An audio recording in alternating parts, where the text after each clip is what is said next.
Friends, welcome to my YouTube channel. So today's our topic will be electric dipole.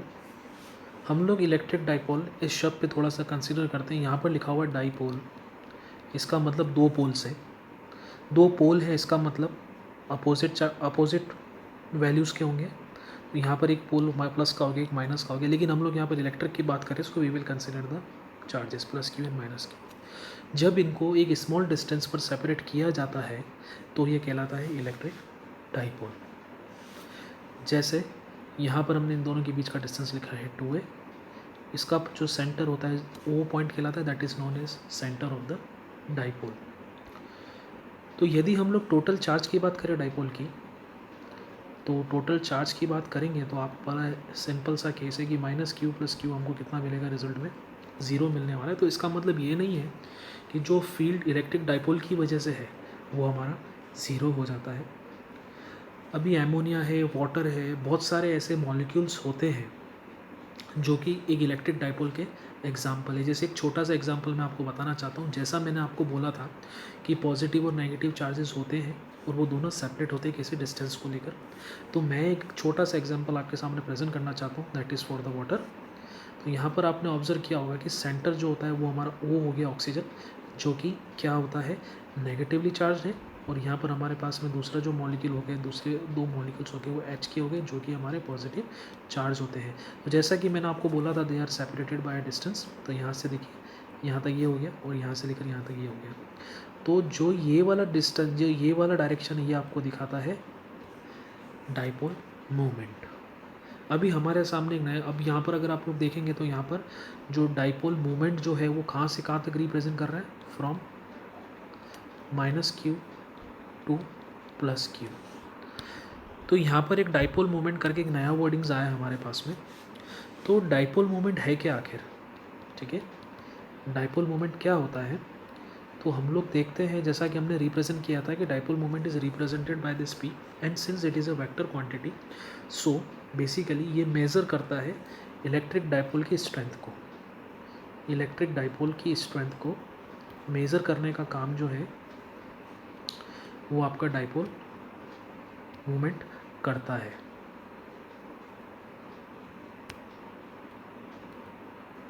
Dipole strength, and it is equal to the product of magnitude of either charges and distance between them. तो हम लोग इसको लिख सकते हैं, this P either magnitude of the charges which are separated by the distance of Q into two है। हम लोग इसकी ऐसा यूनिट की बात करेंगे तो बड़ा सीधा सा है, ये कूलाम है और ये होता है हमारा मीटर। तो that is known as coulomb metre. इसके अंदर में दोस्तों एक चीज़ मैं आपको एकदम क्लियरली करना चाहता हूँ। यहाँ पर जो हमारा जो चार्ज का, यहाँ पर जो हमारे डाइपोल्स हैं, जो चार्ज रहता है यहाँ पर, जो चार्ज का साइज़ है, इफ़ इट बिकम्स लार्जर, अगर ये अभी तो छोटा है तो हम लोग ने बोला यहाँ पर 2a डिस्टेंस है, लेकिन in case it becomes larger, the distance between this both of the dipoles gate reduced. ये दोनों डिस्टेंस जो डाइपोल की होती है धीरे धीरे करके कम होती जाती है कि जैसे जैसे charge becomes larger, the distance of the 2a gets smaller and smaller.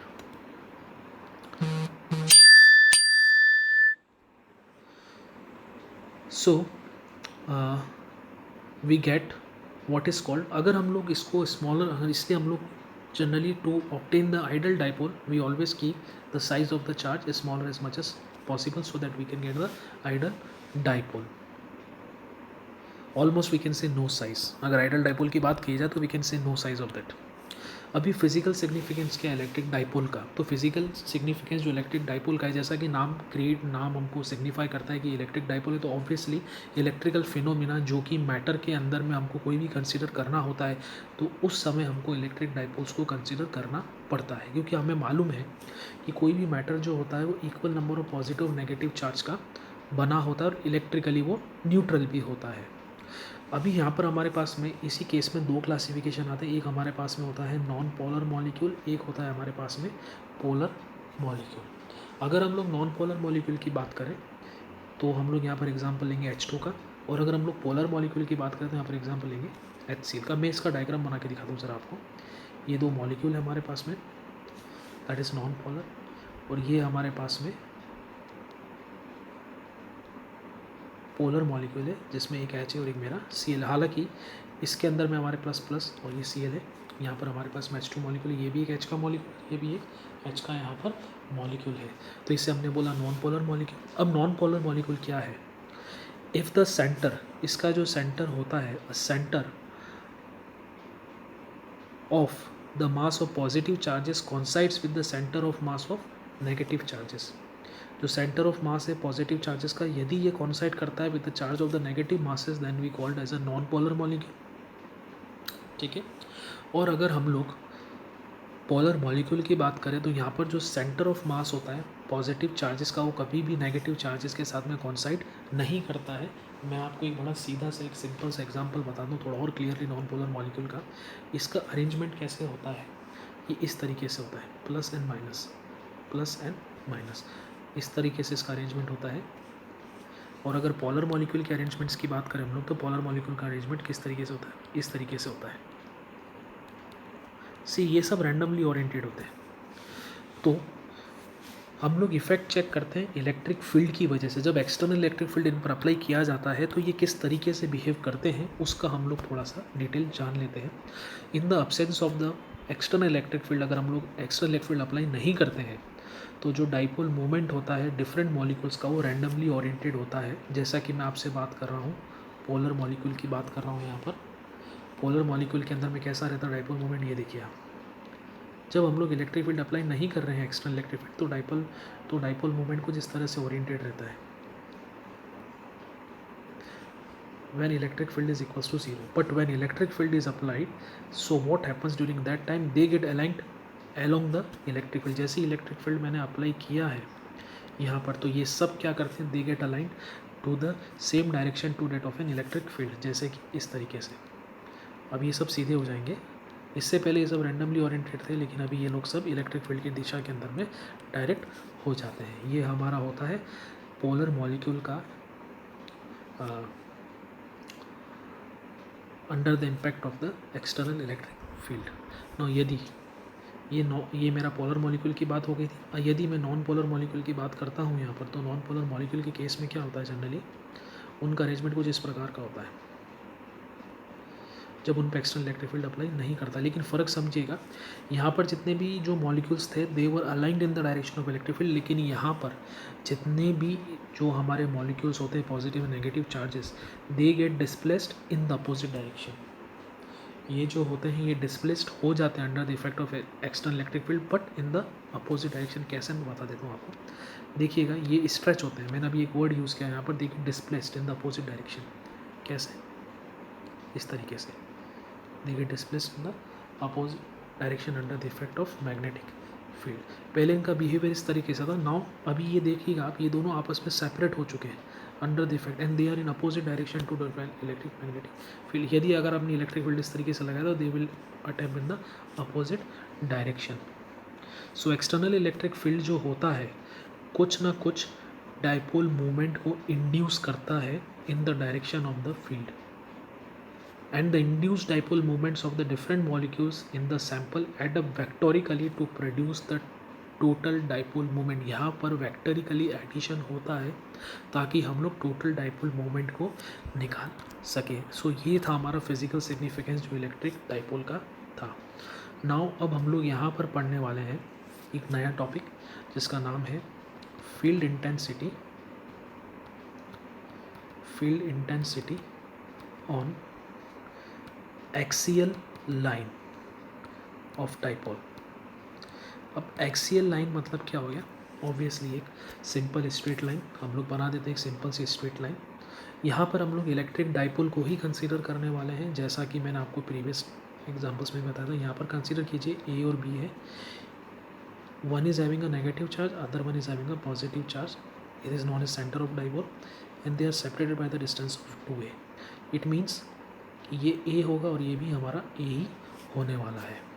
So now अब हम लोग इलेक्ट्रिक फील्ड निकालना चाहते हैं किसके ऊपर में, माइनस क्यू चार्ज के ऊपर में और प्लस क्यू चार्ज के ऊपर में इलेक्ट्रिक फील्ड। तो जैसा कि आपको मालूम है कि जब भी हम लोग इलेक्ट्रिक फील्ड की बात करते थे तो क्यू का कैसा होता था, इनवर्ड्स होता था, और प्लस क्यू का कैसा होता था, आउटवर्ड्स होता था। तो मैंने वही हिसाब से यहाँ पर इलेक्ट्रिक फील्ड को मेजर में करना चाह रहा हूँ जो मैंने डिनोट किया है।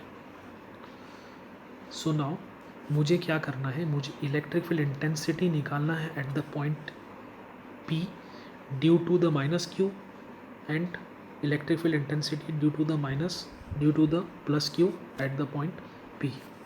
यहाँ पर O से लेकर P तक का जो डिस्टेंस होगा वो मेरा कंसिडर किया जाएगा R। तो इसका मतलब बड़ा सीधी सी बात ये हो गई है कि E1 जो है ये रिप्रेजेंट करता है इलेक्ट्रिक फील्ड इंटेंसिटी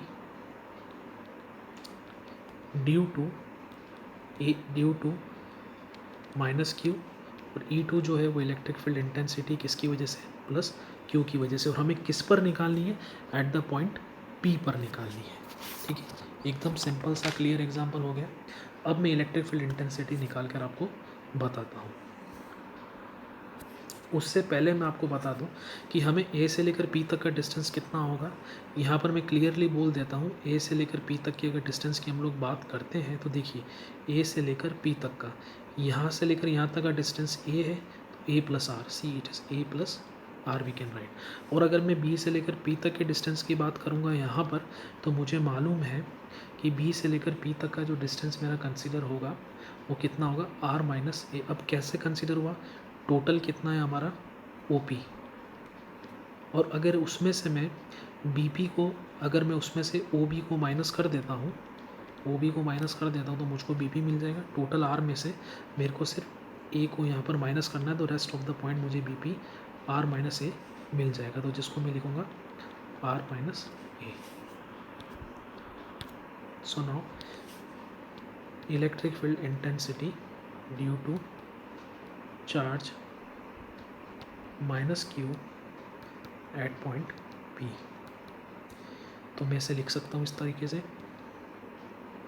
1/, हमने प्रीवियस ट्यूटोरियल के अंदर में, आप देख सकते हैं मेरा प्रीवियस ट्यूटोरियल, उसके अंदर में डेरिवेशन दिया हुआ है पूरा completely.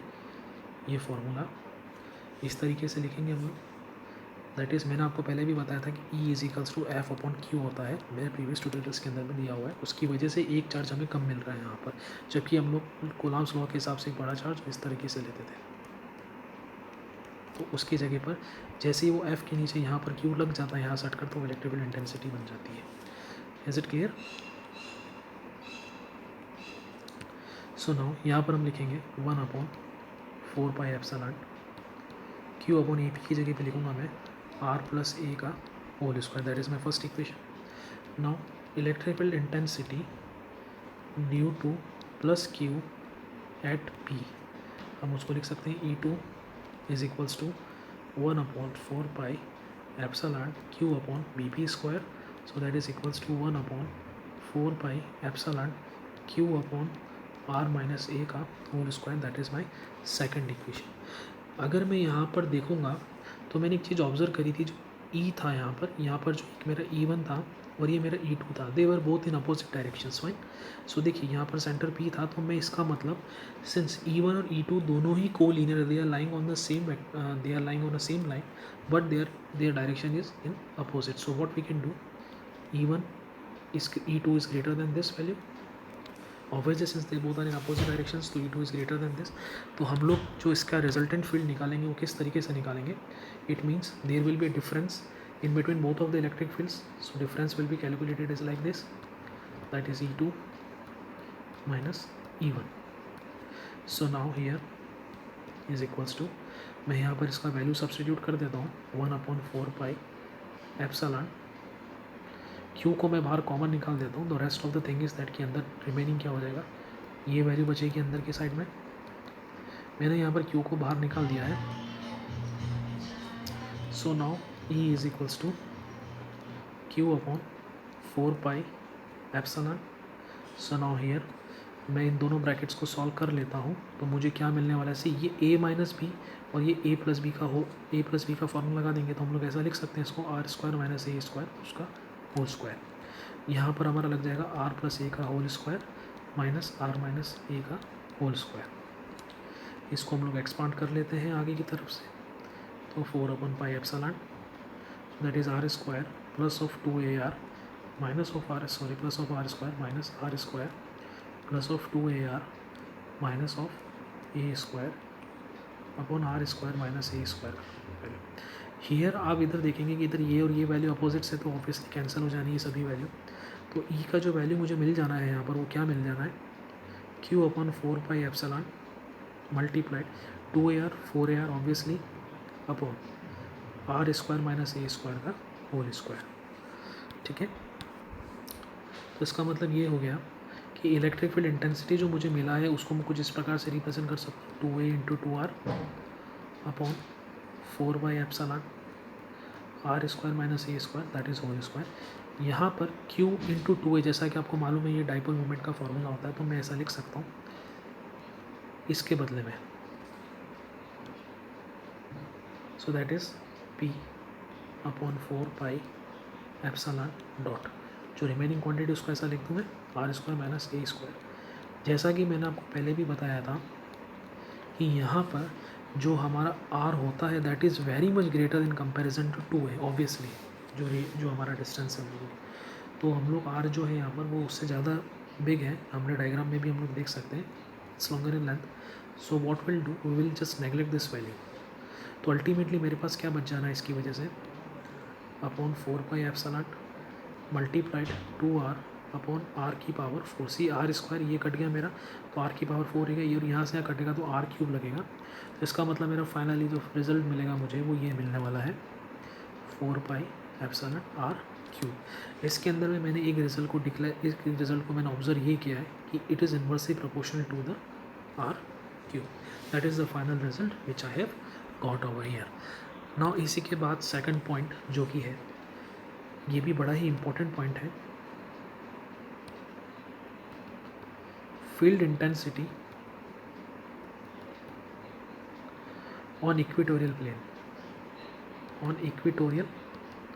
Plane of electric dipole, equatorial plane of electric dipole, ये मेरा फील्ड इंटेंसिटी है।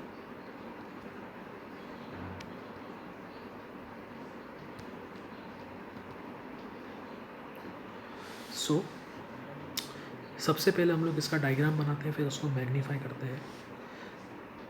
देखिए सबसे पहला, जैसा कि आपको मालूम है कि यहाँ पर एक पॉइंट ए मैंने लिया हुआ, एक पॉइंट यहाँ पर बी मैंने कंसिडर किया हुआ है, they both are separated with the distance of what 2a, जो मैंने यहाँ पर लिखा है। यहाँ पर माइनस क्यू चार्ज एग्जिस्ट करता है, यहाँ पर प्लस क्यू चार्ज एग्जिस्ट करता है। मुझे यहाँ पर इस पॉइंट P के ऊपर में इलेक्ट्रिक फील्ड इंटेंसिटी को कैलकुलेट करने का है। इसका मतलब मैं यहाँ से एक लाइन ड्रॉ करूँ यहाँ तक के लिए, और यहाँ से एक लाइन ड्रॉ करता हूँ यहाँ तक के लिए। अब मुझे मालूम है कि माइनस क्यू के लिए जो फील्ड था वो इनवर्ड्स होता था, और इसके लिए क्या होता था, हमेशा से आउटवर्ड्स होता था। एकदम क्लियर है ये डायग्राम। अच्छा, अभी हम लोग यहाँ पर इसको रब कर देता हूँ मैं, एकदम क्लियरली इस डायग्राम को आप नोटिस करेंगे तो आपको बहुत कुछ चीज़ें समझ में आ जाएगी। देखिए अब यहाँ पर मैं क्या करने वाला हूँ, इसको मैं यहाँ से एक्सटेंड करने वाला हूँ इस प्रकार से। तो ये मेरा पॉइंट हो गया डी। ठीक है, तो मैं इनके कंपोनेंट्स रिजॉल्व करने वाला हूँ यहाँ पर। ठीक है, सिमिलरली ये मेरा सेंट्रिक पॉइंट है डाइपोल का, तो यहाँ से मैंने एक कंस्ट्रक्शन किया है। Is it clear? तो नाउ इसका डाइपोल ये हो गया, इसका एक पार्ट मेरा यहाँ पर आ रहा है, दूसरा पार्ट मेरा यहाँ पर आएगा, तीसरा पार्ट, और एक मेरा ये चौथा पार्ट। यहाँ पर एंगल थीटा है, यहाँ पर एंगल थीटा। अब मैं आपको बता देता हूँ, बड़ा सिंपल सा फंडा है इसके अंदर में, कि एक पार्ट मेरा यहाँ पर था क्योंकि अंदर जा रहा था कंपोनेंट, इसको जब मैं रिजॉल्व करूँगा तो मेरा रिजल्टेंट है, तो इसके दो कंपोनेंट होंगे, एक साइन का कंपोनेंट होगा और एक किसका कंपोनेंट होगा, मेरा कॉस का कंपोनेंट। सिमिलरली इसका चार्ज का जो फील्ड था वो आउटवर्ड था, तो ये मेरा रिजल्टेंट हुआ, तो इसके भी दो कंपोनेंट होंगे, एक परपेंडिकुलर कंपोनेंट होगा और एक नॉर्मल कंपोनेंट होगा, जिसका नाम मैंने यहाँ पर आर रखा हुआ है, इसका नाम मैंने यहाँ पर सी रखा हुआ है, इसका नाम मैंने यहाँ पर एफ रखा हुआ है। मैं आपको फिर से नेक्स्ट स्लाइड में एकदम क्लियर करके बता देता हूँ, क्योंकि इसी पे हमारा कंप्लीट डेरिवेशन बेस्ड है।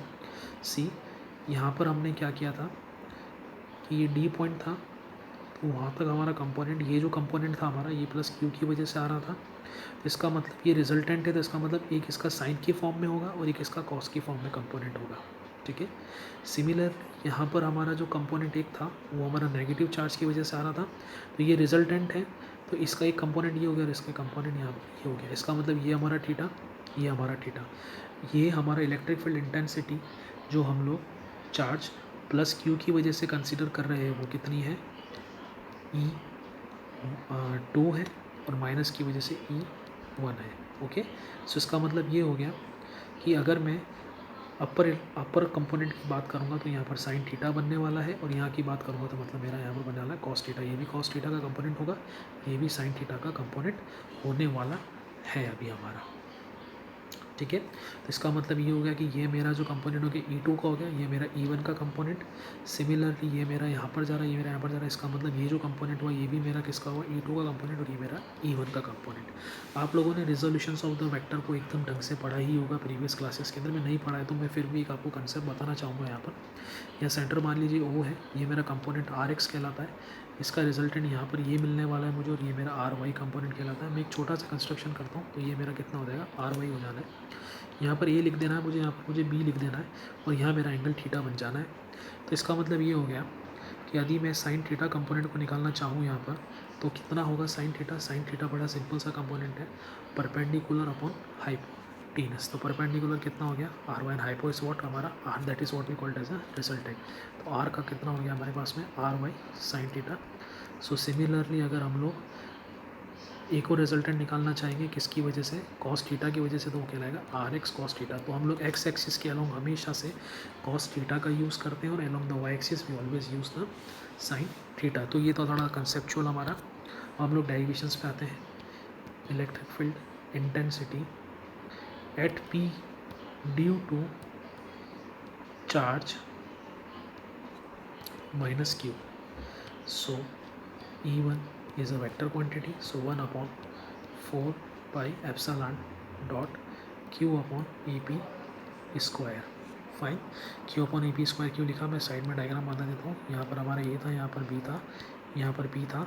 हमने यहाँ पर इस डिस्टेंस को कितना लिखा था, यहाँ पर हम लोगों ने इस डिस्टेंस को यहाँ से A लिखा, यहाँ से भी A लिखा था, और यहाँ से हम लोगों ने इसको R कंसिडर किया था।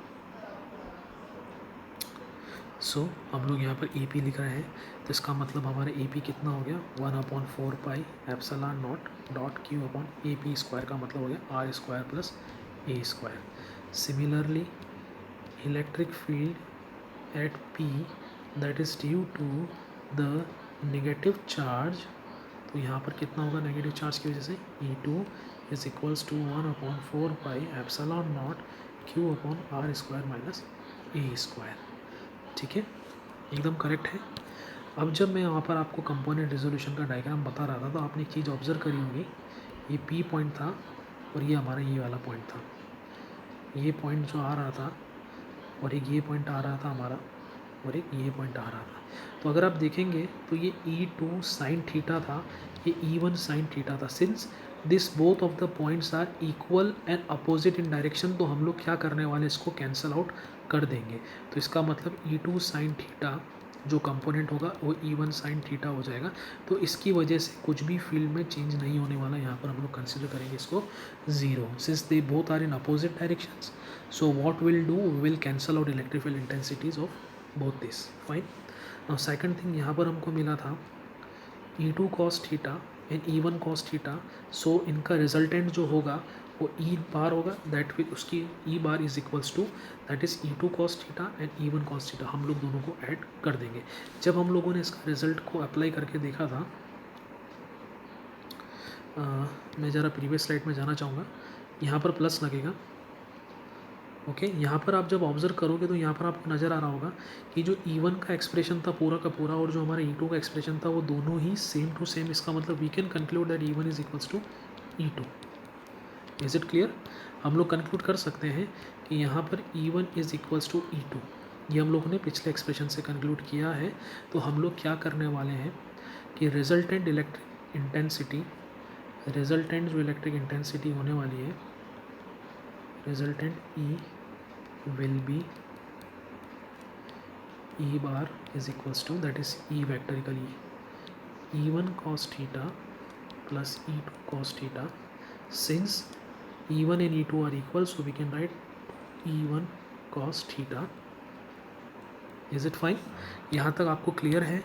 इसके बाद नेक्स्ट हम लोग स्लाइड पर जाते हैं, वो हम लोग देखते हैं E bar is equals to क्या लिखने वाले हैं यहाँ पर, twice of E1 cos theta. So we can write 2, E की वैल्यू कितनी थी 4 pi epsilon electric field intensity का जो फॉर्मूला आपने ध्यान होगा, R square plus A square and that is cos theta.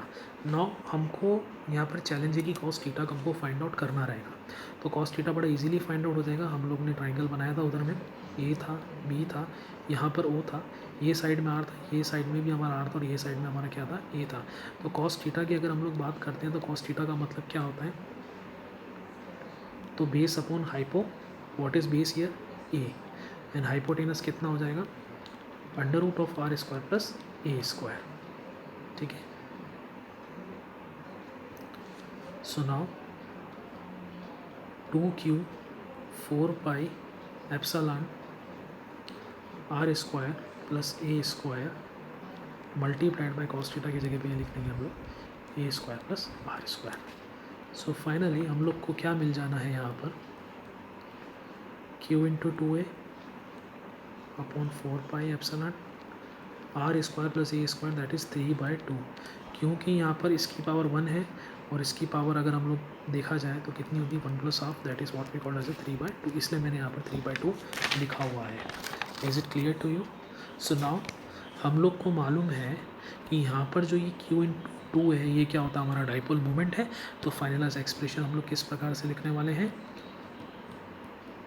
That is p upon 4 pi epsilon R square plus A square that is 3/2, that is what we called as a final expression हमारा equatorial plane के ऊपर में consider करेंगे। और यहाँ पर भी वही बात है कि R is greater than this 2a, so what will the write the final expression by applying this condition, so that is p upon 4 pi epsilon that is are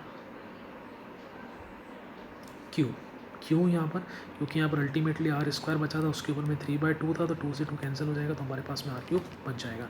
तो हम लोग लिखने वाले हैं यहाँ पर कि ये is inversely proportional to 1 upon R cube है। As it fine?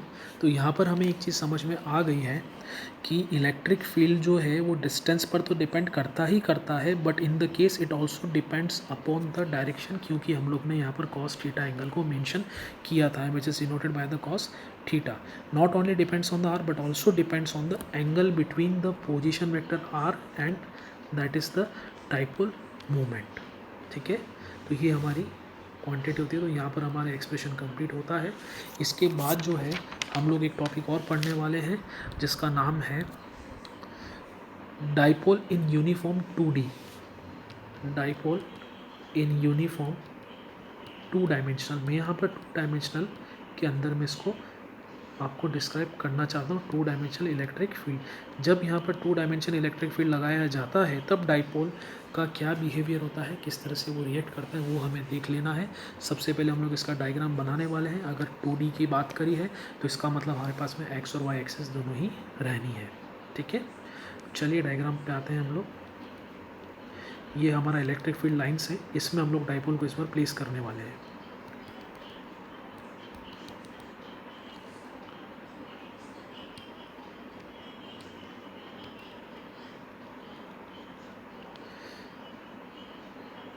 So now we are placing the dipole. Again वही बात है, 2 पॉइंट्स हम लोग कंसिडर कर लेते हैं यहाँ पर भी। ये हमारा ए पॉइंट है, ये हमारा बी पॉइंट है। एक पॉइंट हमारा यहाँ पर -q है इस पॉइंट पे, और यहाँ पर हमारे पास पड़ा है +q। सो नाउ ये ए है और यहाँ पर ये सी है। तो सीधी सी बात है कि ये इलेक्ट्रिक फील्ड है। तो इलेक्ट्रिक फील्ड है तो मतलब 100% हमारे चार्ज पर फोर्स तो लगने ही वाला है, क्योंकि हम लोग वैसे भी पढ़ रहे थे E is to what F upon Q, ये हमने पढ़ा भी है। तो यहाँ पर हम लोग क्या करने वाले हैं कि इस पॉइंट के ऊपर में फोर्स लगेगा और एक इस पॉइंट पे फोर्स लगेगा, क्योंकि obviously charges are placed at this point only. यहाँ पर हमारे पास में इन दोनों डाइपोल्स का सेंटर ये रहा। यहाँ पर एक एंगल डेवलप होगा जिसका हम लोग नाम देंगे थीटा, और डाइपोल मूवमेंट जो है वो यहाँ पर इस तरीके से देखी जाएगी। और दोनों के बीच का डिस्टेंस कितना कंसिडर होगा, 2a। ए टू बी का। तो यहाँ पर फोर्स कैसे एक्ट करेगी, एक यहाँ पर F equals to Q E act करने वाला है और एक यहाँ पर फोर्स एफ इजिकल्स टू, क्योंकि यहाँ पर नेगेटिव चार्ज है इसलिए हम लोगों ने ऐसा यहाँ पर लिखा है। इसको थोड़ा सा रिजॉल्व करके मैं आपको प्रॉपरली बता देता हूँ कि यहाँ पर हमारा रिजल्टेंट जो है वो डाइपोल का होगा। ऑब्वियसली ये पॉइंट पे हमारा इलेक्ट्रिक फील्ड लग रहा है, डायग्राम में भी नज़र आ रहा है, और जो ये हमारा कंपोनेंट होगा ये हमारा होगा टॉर्क। टॉर्क एक ट्विस्टिंग फोर्स होता है जो कि किसी भी पार्टिकल को ट्विस्ट कर देता है, मतलब उसको रोटेट कर देता है, वो हमारा क्या कहलाता है, टॉर्क कहलाता है। ओके, सो नाउ हमने इलेक्ट्रिक डाइपोल को कंसीडर किया जहाँ पर इक्वल एंड अपोजिट चार्जेस को हम लोगों ने प्लेस किया, जिसका डाइपोल मोमेंट हम लोगों ने कंसीडर किया था Q इंटू 2a, ये डाइपोल मोमेंट हुआ उसका। So now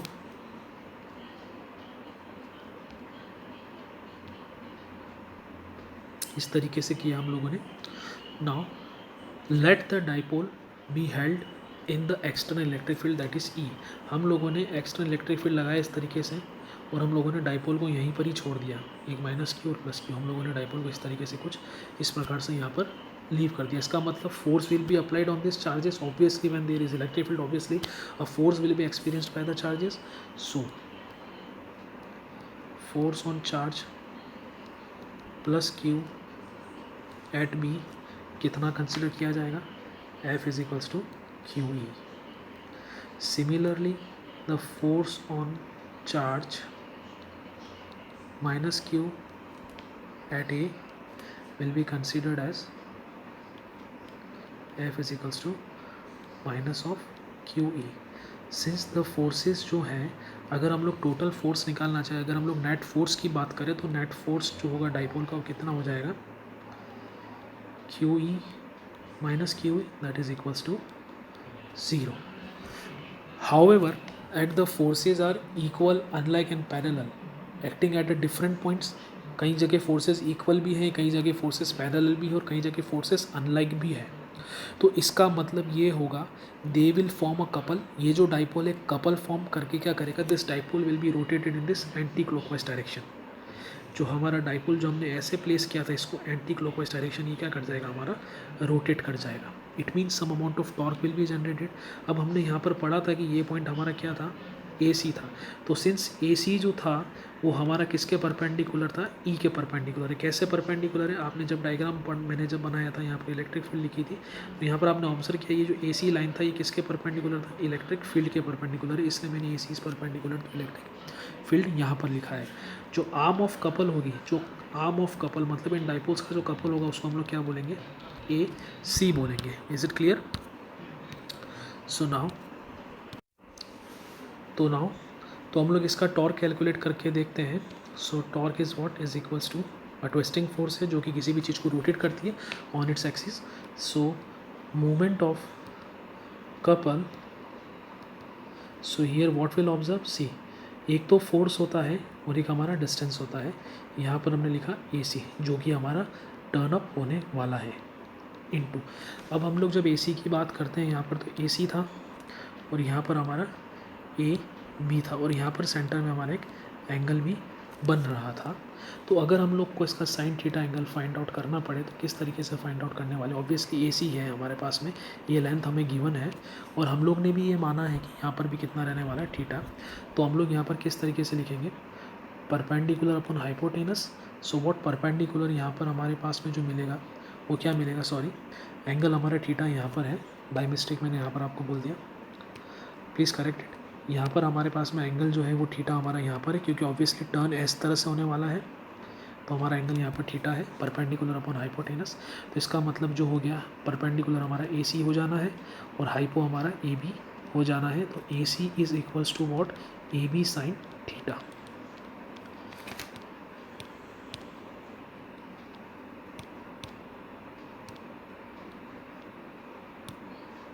It is AB sin theta, so that is AB sin theta torque is equals to F into AB sin theta। यहाँ पर अगर मैं बात करूँ AB की तो AB क्या है, हमारा डाइपोल है, यहाँ पर नेगेटिव था यहाँ पर प्लस था और they are separate by 2Q है। तो मैं यहाँ पर AB की जगह पे लिख दूँगा Q into 2A sine theta. Is it correct? So टो इज इक्वल्स टू, मुझे मालूम है Q इंटू जो E होता है यहाँ पर सो एफ़ को मैं क्या लिख सकता हूँ, सॉरी यहाँ पर ए बी की जगह पे आप सिर्फ इतना ही लिखेंगे 2a। नाउ एफ़ की जगह पे हम लोग क्या लिख सकते हैं, Q E into 2a sine theta. हमें मालूम है डाइपोल क्यू इंटू 2a होता है, तो पी ई साइन थीटा लिख जाएंगे। And finally we can write torque is equals to, since this all are the vector quantities so we can write like this. तो sine theta will be eliminated और हम लोग vector quantity को इस तरीके से रिप्रेजेंट करते हैं, हमें मालूम है एकदम करेक्ट तरीके से। तो हमारा टॉर्क का फॉर्मूला ये हो जाना है। अब इसमें कुछ स्पेशल केसेस रहने हैं हमारे पास में, that is P sine theta. Okay, सब स्पेशल केसेस हम लोग अभी यहाँ पर डिस्कस करने वाले हैं। एक सीधा सा इसके अंदर में कंसेप्ट है कि यदि इलेक्ट्रिक डाइपोल अगर यूनिफॉर्म इलेक्ट्रिक फील्ड के अंदर में प्लेस किया जाता है, अगर इलेक्ट्रिक डाइपोल को if it is place in uniform electric field, तो उस दौरान में क्या होने वाला है, यहाँ पर ये नेगेटिव ये पॉजिटिव इस तरीके से, तो यहाँ पर ई भी इस डायरेक्शन में होगा। अच्छा, ये दोनों ही हमारे एक ही डायरेक्शन में रहने वाले हैं। हम लोग का यहाँ पर नेट फोर्स जो होने वाला है वो क्या होने वाला है, नेट फोर्स जो रहेगा वो हमारा Q E minus of Q E होगा, दैट इज़ 0। तो यहाँ पर इस जगह पर डाइपोल मोमेंट हमारा कितना होगा, 0, since theta is equals to क्या है, 0 डिग्री है। अगर हम लोग इस इक्वेशन में 0 डिग्री को पुट कर देते हैं तो हमारा आंसर आ जाता है सीधा 0। लेकिन जब हम लोग बात करेंगे कि हमको मैक्सिमम टॉर्क कब मिलेगा, तो मैक्सिमम टॉर्क कब मिलेगा, जब थीटा का वैल्यू आपका 90 डिग्री होगा और साइन 90 पर ही आपको मैक्सिमम वैल्यू 1 मिलता है, तो उस दौरान में हमारा टॉर्क होगा P E. Okay, so now maximum value हमको 90 डिग्री पे मिलने वाला है। और दूसरी बात, इन केस अगर हम लोग इलेक्ट्रिक डाइपोल को नॉन यूनिफॉर्म फील्ड के अंदर में प्लेस करते हैं, नॉन यूनिफॉर्म फील्ड के अंदर में electric dipole and placed in non uniform field, uniform field के अंदर में इक्वल था दोनों तरफ में। So in case of non uniform field यहाँ पर क्या होने वाला है, यहाँ पर देखिएगा कि इफेक्ट को, यहाँ पर ये है, ये पी हमारा नेट जो हमारा यहाँ पर लगने वाला है। So electric field intensity direction के अंदर में मैं ऐसा बोलता हूँ कि यहाँ पर field is increasing along the P. यहाँ पर जब हम लोग इस डायरेक्शन में जा रहे हैं तो हमारा फील्ड जो है वो क्या हो रहा है, इंक्रीज़ हो रहा है, और एक तरफ क्या हो रहा है, हमारा डिक्रीज़ हो रहा है।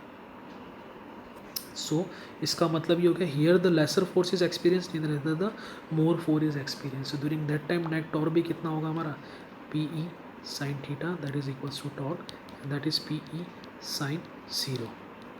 Again answer is 0। In case मान लीजिए कि यहाँ पर इस बार हमारा यहाँ पर नेट फोर्स हम लोगों ने यहाँ पर ज़्यादा अप्लाई किया था, अब हम लोग क्या करने वाले हैं, वापस से इस बार नेट फोर्स को हम लोग यहाँ पर ज़्यादा अप्लाई कर रहे हैं। इट मीन्स इधर फील्ड हमारा डिक्रीज़ हो रहा है और इधर फील्ड हमारा क्या हो रहा है, इंक्रीज़ हो रहा है। It means the more force will B experience on this particle and less force will B experience on this particle. During that time also the same case कि पी साइन थीटा जो होगा हमारा वो यहाँ पर क्या होगा, 0 हो जाएगा। Again 0 degree, again it is 0। तो मैक्सिमम किस केस में था, मैक्सिमम हमने पढ़ लिया कि जब इस केस में हमारा था वो क्या था, मैक्सिमम जब परपेंडिकुलर केस हमारा 90 डिग्री था तब हमारा पी ई जो था वो टॉर्क हमको मैक्सिमम क्वांटिटी में मिल पा रहा था। So the lecture is over for the electric dipole over here only. So if any doubts you are having, you may comment. You may also comment on the quality of the lecture. If you need some of the changes, I can make. So thank you.